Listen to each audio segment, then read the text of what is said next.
Bayard, Rustin. The energy in this room is building. This has been a long time coming, and because of co-conveners like you and Richard and Terrence and so many other angelic troublemakers, we're making it happen. When you think about making good trouble, when you think about the angels that are above us and the ones that carry us through all the trials and tribulations that we go through as Black queer men, how important is it for you to be here tonight with all these folks to kind of give this unsung hero his flowers? Yeah, I think it's so important for us to come together in community to lift up the life and legacy of Bayard Rustin, somebody whose fingerprints are on the work of this great nation in terms of building a more perfect union.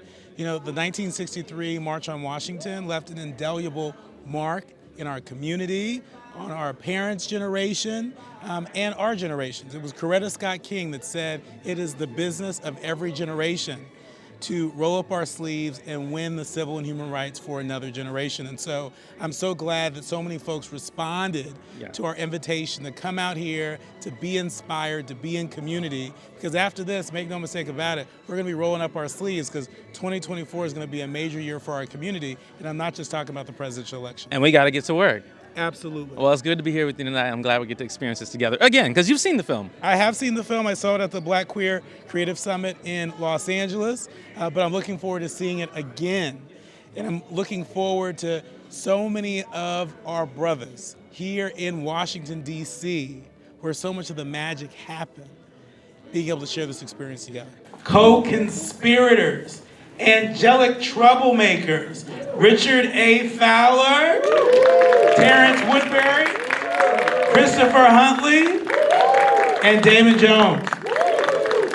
Gentlemen, good evening. I mean, first of all, I'm going to go off script a little bit. When we started planning this a couple months ago, this is the room we envisioned, so thank y'all all for being here. Look around and touch your neighbor and say, look what we've done, this is amazing. For all of us to be in a theater together, watching this film is pretty epic.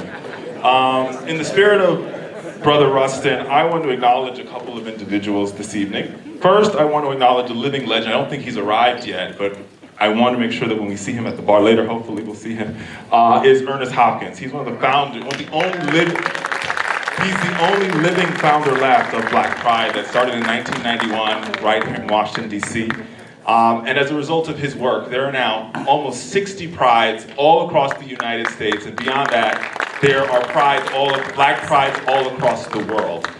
Well, Emil Wilbekin will be here shortly. He's going to be moderating a conversation with the executive producer of Rustin, Mark R. Wright. He's here, as is Julian Brees, the screenwriter of Rustin. They're going to be right here with us shortly. Celebrating the Bayard and the Rustin stories, the Baldwin stories, it is a continuation of something that is not only personal to the people standing before you.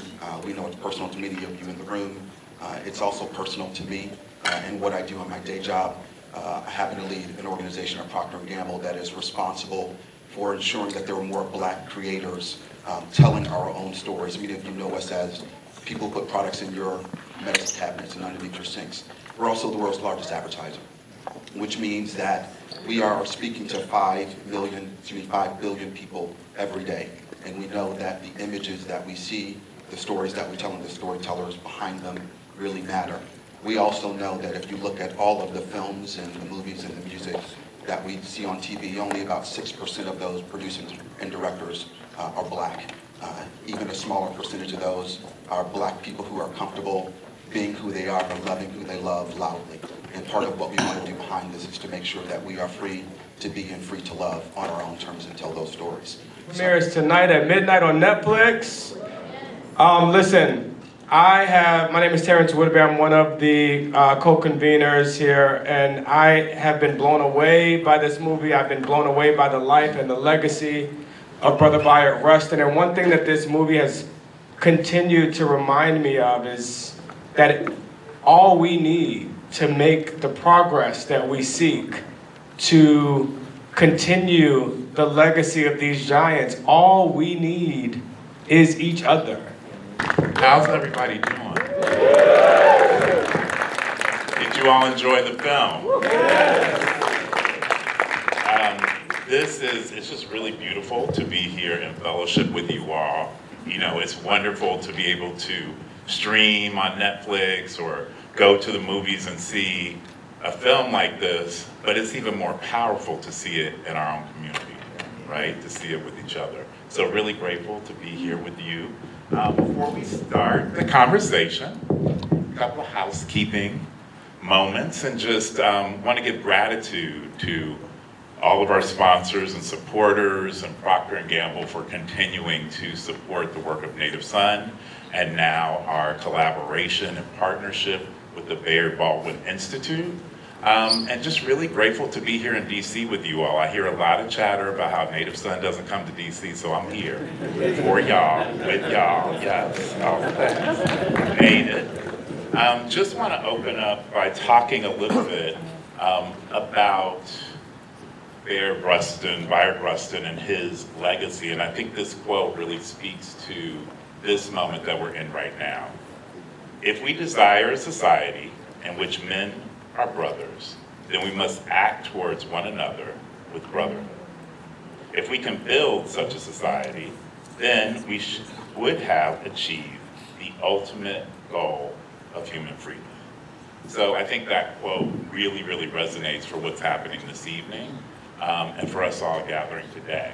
How does it feel to work on this film, uplifting a hidden figure in the Black community, in the Black queer community, and in the world, who really changed the face of civil rights, who changed the face of Black liberation in this country?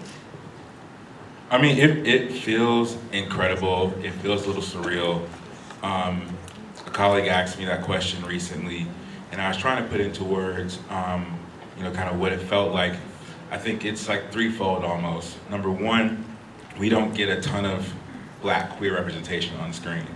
In this way, where you can kind of fully be yourself at the center of a narrative, we're often marginalized to the side character, or overly sexualized. We don't really get to kind of be at the center of our own narrative. So first of all, to tell a story about a brilliant queer Black man who actually existed, first and foremost, to bring it to screens was incredibly gratifying and fulfilling, and one of the reasons why I came to Hollywood in the first place. Second of all, to tell a story of a man who lived and who did that work and is a trailblazer and an ancestor for me, whose shoulders that we all stand on, was incredibly gratifying.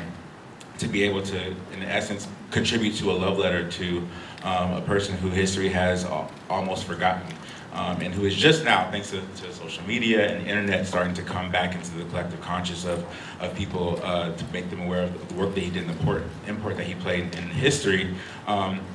And then three, just to work with an incredible ensemble of cast members, of producing partners under the direction of George C. Wolfe, and the many hands that have touched this movie on screen, behind the screen, people like Kevin Stuckey at Netflix, who are really instrumental in making sure that not just that we made a movie that I love and I think is a great film, but that people are seeing it and can celebrate it as well. Posted an article that you were quoted in, and you said people don't know how close to impossible it is for queer people of color to make it in Hollywood, and that's not changing as quickly as it should.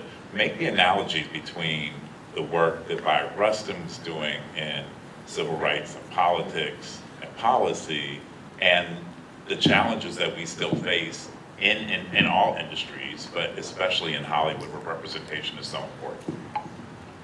Yeah, I mean, I think that Black people going into any workplace, we're just going to have, it's going to be difficult, and it's something that we can try to explain to, to white people if we're in a majority white space. But it's just the idea of going into a space they don't get the privilege of just really not having to worry about what someone is thinking about you, whether they think that you are unable to complete a task because of your race or where you're coming from. So just coming in with the feeling of like, you know, insecurity or anxiety that you are being watched, mistrusted, that people are looking at you as alien, fearful of coming up to you, that creates stress. And in Hollywood, it's an environment that's very social. So if you come in and don't fit, you don't fit. And people aren't very, it's just like if you don't fit, and it's on you if you don't fit. If you're awkward, if you get too emotional because someone says something to you that is, to you, a microaggression, and probably is, if you feel it, it probably is, they can't see it, they don't get it. They're just like, well, we've been so nice to you, but they can't see it. So I mean, for Bayard, I think what made Bayard so special is that he understood that part of our struggle. Not just, he understood it for Black people, but because he's queer, W. Du Bois talks about the double consciousness that we have as Black people. You know, we have the gift of second sight, which is part of that, which is we're able to all at once see ourselves, but also see ourselves through the lens of whiteness, but also see whiteness in a way that white people can't see themselves. If you're gay and Black, you almost have a third lens. So he even has a more acute sense of injustice. So he feels deeply for, he had a deep empathy for people where he was able to meet them where they were. He felt sorry for racists. He felt like they had a sickness genuinely. And he knew that the fight that his dedication to the Black freedom fight was really about all people. It was about rescuing the human heart, period. So I think that, you know, it's his strategic gift. Yes, he was a genius, he had the brains. But I always tell people, I'm like, his queerness was a part of it. You don't get the man that basically changed the course of history, that created what we know as a liberation movement in this country. Like, he created the blueprint for liberation, Black liberation, but that was copied for every other women's lib, gay lib, liberation movements around the world after that by a Black gay man in this country, because we're always the vanguard. But him being Black and gay was integral to that.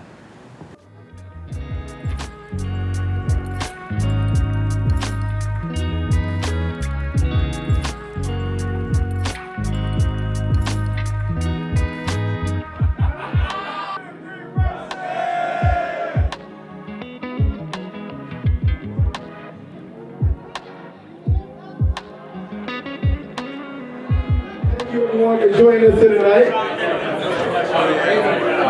The premiere of Netflix Rustin. That was an amazing film. I appreciate everyone for coming out here. Give it up for Rustin, everybody. What a film. So we're going to have a few words here to toast. Let me give it over to my co-organizer here, Richard Fowler. Everybody give it up for Reggie Rich for bringing us here.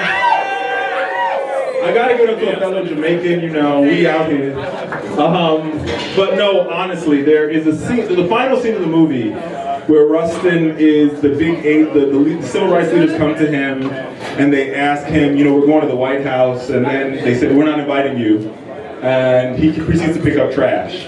In our group, we've talked about that a couple of ways. For me, that scene reminds me of erasure. And there's so many folks in here who I know, who I love, and so many people experience that same experience. You're the smartest person in the room, you work 4 times harder, 5 times faster than everybody else, and yet in the meeting where the decision is made, you're not in it. Amen. So, for that, and as my co-convener Terrence Woodbury said a couple moments ago, we're all we need, and I think as we move forward into 2024, you'll be hearing from us, this institute and Native Son, as we move forward, because we are what we need in this moment. So because of that, and in a couple of hours, according to my watch, this story of Rustin, which is our story, will be worldwide. So people in every country in the world will hear about Bayard Rustin, and they will also hear about all of us. And this toast is to make sure this is not the last time they hear from us, because we've always been here. So to Bayard Rustin, with love, and to all of you for being here tonight, let's toast this up. We appreciate y'all. Cheers. I love y'all. Keep drinking, keep socializing, talk about the movie, share it with a friend. Big shout out to the writer and the producer that's producing it tonight, who came all the way from LA to be with us. And big shout out to yourself for watching this in community. We are, on behalf of all the conveners, like our hearts are so full. We're so grateful. 90,000 text messages later, y'all are the reality. So in the meetings, and we're so grateful that y'all are here. Thank you so much. You are the visuals, baby. You are the visuals. Good night and keep drinking. Thank y'all so much.